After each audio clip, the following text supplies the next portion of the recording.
The question that I chose was, what impact or influence do urban legends have on people?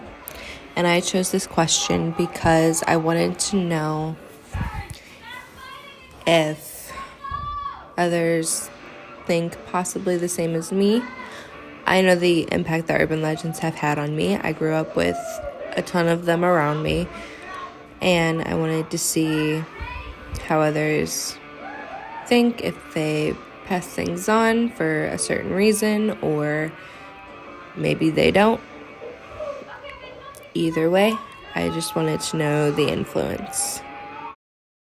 Identity thieves have inserted a thin, clear, rigid plastic sleeve onto an ATM card slot. The sleeve prevents the ATM from processing the card, and the user keeps trying to input his PIN. The scammer lurking nearby takes down the PIN, and the machine retains the card, which the scammer later retrieves. ATM users are advised to feel for a couple of tiny prongs extending from the sleeve before inserting their card. Who made you aware of these?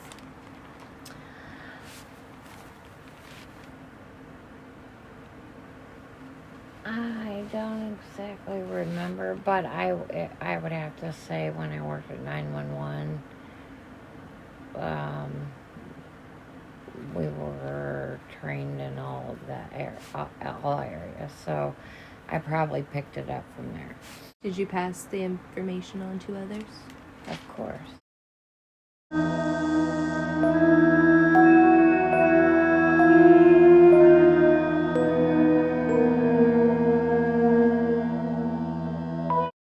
Babysitter receives repeated telephone calls from a man who asks, in a menacing manner, "Have you checked the children?" Sometimes he says that he has killed the children and soon will kill her too.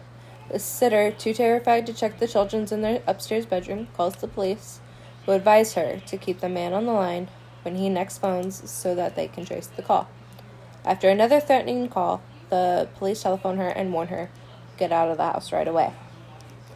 A policeman waiting outside explains that the calls were traced to the upstairs extension phone, where the caller is found, having already murdered the children and poised to attack the babysitter. Jesus. It was big back as I was getting to my teen years, and in babysitting, it was just a big, story, and then my daughter brought it back up to me later. Well, what that's like. All right. Did you pass the information on?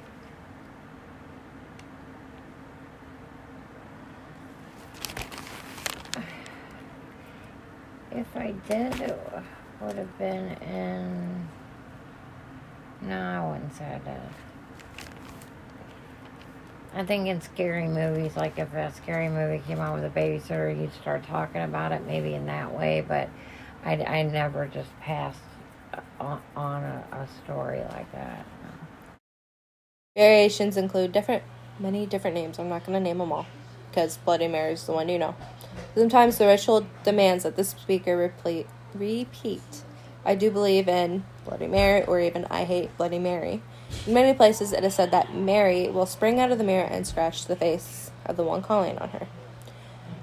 But why would anyone invite this attack if it's not explained? Nevertheless, many women, rather nostalgically, remember performing this scary ritual with friends during their adolescent years, although none ever claimed to have seen the practice yield the rumored results.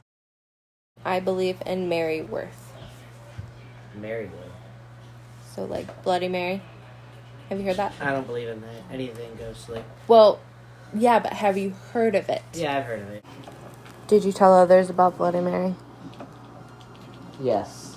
Who did you tell? Probably just more of my classmates. Why? I don't know, I just thought it was an interesting thing.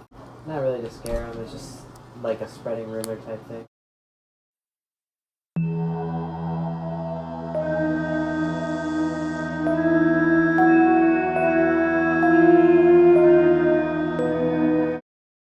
The slasher under the car. Have you heard that one? I don't think so.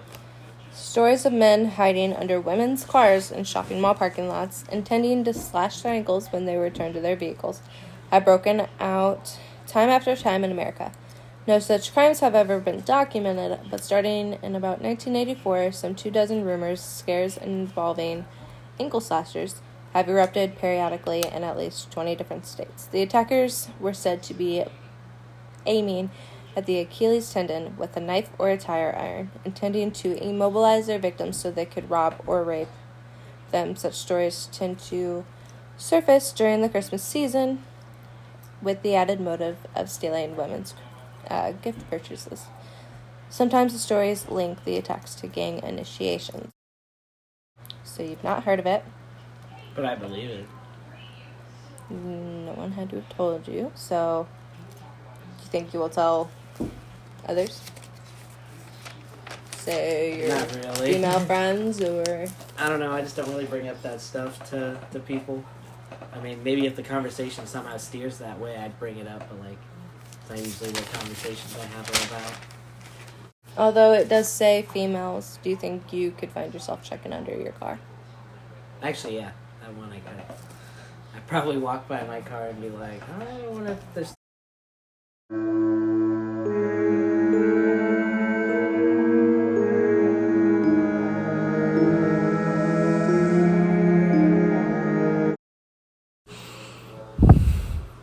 So to me, it seems like my conclusion is that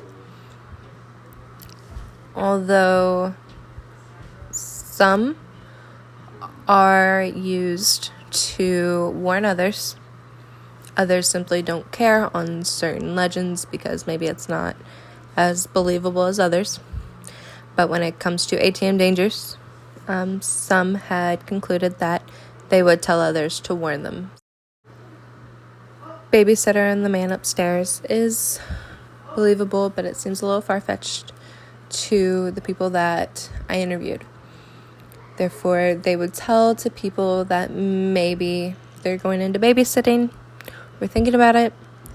And then we have Bloody Mary. I believe in Mary Worth. It seems that it's more told not necessarily to warn, but more to scare their friends or sisters or brothers. Anyone in their life that they can get a scare out of, they would tell it to them, see if they can get them to do it. As for Slasher Under the Car, I know when I first heard of this legend, it was my dad that told me because he was scared for me. And when I interviewed other people, some said that they would tell other people because they would like to warn them and help try and keep them safe. With the thoughts that I have concluded about all of my urban legends that I chose, I would think that urban legends influence people by wanting to warn people, and depending on the legend, they would want to scare whoever they can. But mainly, I would say urban legends have the influence to people of wanting to help each other and warn everyone to make sure everyone's safe.